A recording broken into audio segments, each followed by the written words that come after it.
రాజ్యసభలో మొన్న లోక్సభలో ముస్లింల శ్రేయస్సు కోసం, ముస్లింల మంచి కోసం వక్ఫ్ అమెండ్మెంట్ బిల్లుని తీసుకొచ్చాం. ఈ యొక్క అమెండ్మెంట్ బిల్ని మేము ఈరోజు పాస్ చేస్తున్నామని చెప్పి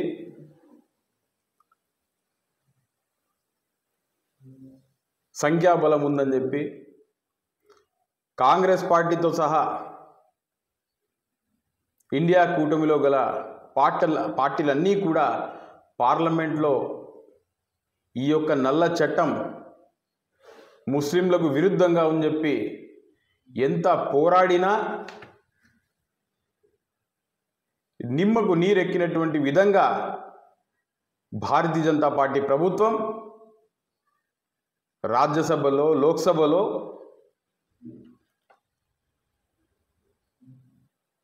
వక్ఫ్ బోర్డ్ అమెండ్మెంట్ బిల్లుని పాస్ చేయడం చాలా దురదృష్టకరం అని చెప్పి ఈరోజు దేశవ్యాప్తంగా బాధ్యత కలిగినటువంటి ప్రతి పౌరుడు కూడా ఈరోజు బాధపడుతున్నాడు.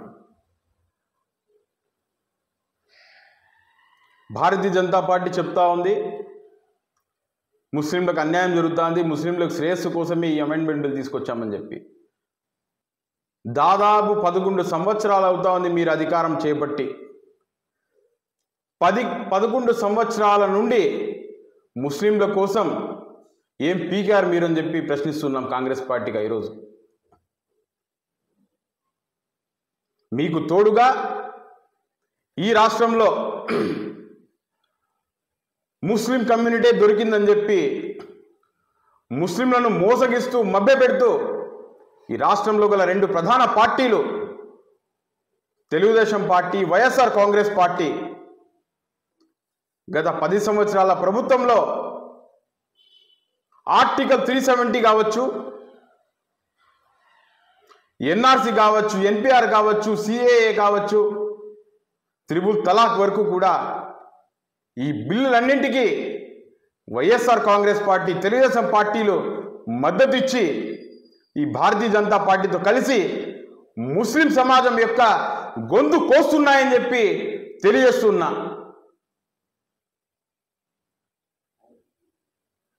భారతీయ జనతా పార్టీ ఇండైరెక్ట్గా వైఎస్ఆర్ కాంగ్రెస్ పార్టీకి విడాకులు ఇచ్చిందని చెప్పి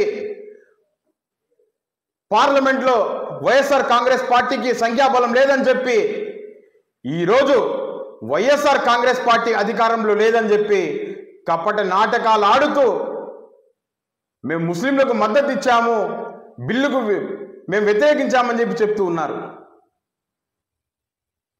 గతంలో ముస్లింలకు వ్యతిరేకంగా ఏవైతే నల్ల చట్టాలను పార్లమెంట్లో ప్రవేశపెట్టారో ఆ చట్టాలన్నింటినీ కూడా మద్దతు ఇచ్చి ఈరోజు సవతి తల్లి ప్రేమ ముస్లింల మీద వైఎస్ఆర్ కాంగ్రెస్ పార్టీ చూపిస్తూ ఉంది. సరే, ఇప్పటికైనా వైఎస్ఆర్ కాంగ్రెస్ పార్టీకి బుద్ధి వచ్చిందని చెప్పి మేము అనుకుంటా ఉన్నాం. మరి ఇది కూడా యాక్షన్ ఏమో తెలియదు.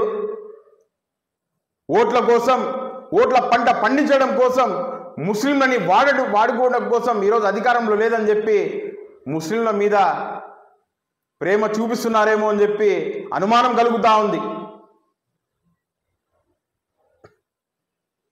ఇకపోతే తెలుగుదేశం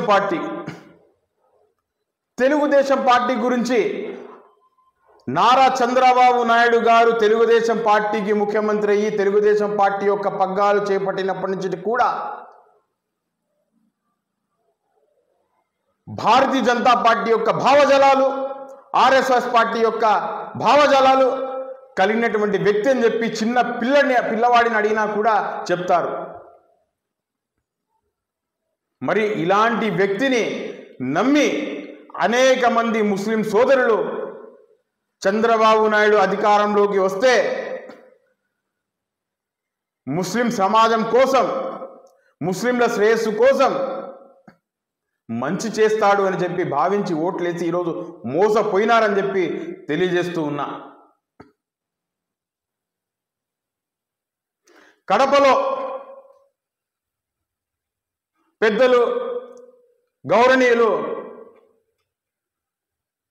మా ముస్లిం భాషలో చెప్పాలంటే ఒక బుజురుగ్గా పిలువబడేటువంటి అర్షద్ మదనీ సాబ్ ఒక పెద్ద బహిరంగ సభను ఏర్పాటు చేస్తే లక్షలాది మంది ముస్లింలు అక్కడికి వచ్చి ఈ యొక్క వక్ఫ్ బోర్డ్ అమెండ్మెంట్ బిల్ వల్ల ముస్లిం సమాజం నష్టపోతుంది అని చెప్పి నిరసన కార్యక్రమం అక్కడ పెట్టి చంద్రబాబు నాయుడు గారి యొక్క కళ్ళు తెరిపించాలని చెప్పి పెడితే కేర్ కూడా చేయకుండా చంద్రబాబు నాయుడు నిన్న రాజ్యసభలో మొన్న పార్లమెంట్లో తన ఎంపీల చేత వక్ఫ్ బోర్డ్ అమెండ్మెంట్ బిల్లుకు ఓటు వేపించడం అంటే ముస్లింలు అంటే లెక్కలేదా? ముస్లిం సమాజం యొక్క ఓట్లు అవసరం లేదా? ముస్లింలు ఈ భారతదేశం యొక్క పౌరులు కాదా? భారత స్వాతంత్రం కోసం ముస్లింలు పోరాటం లేదా?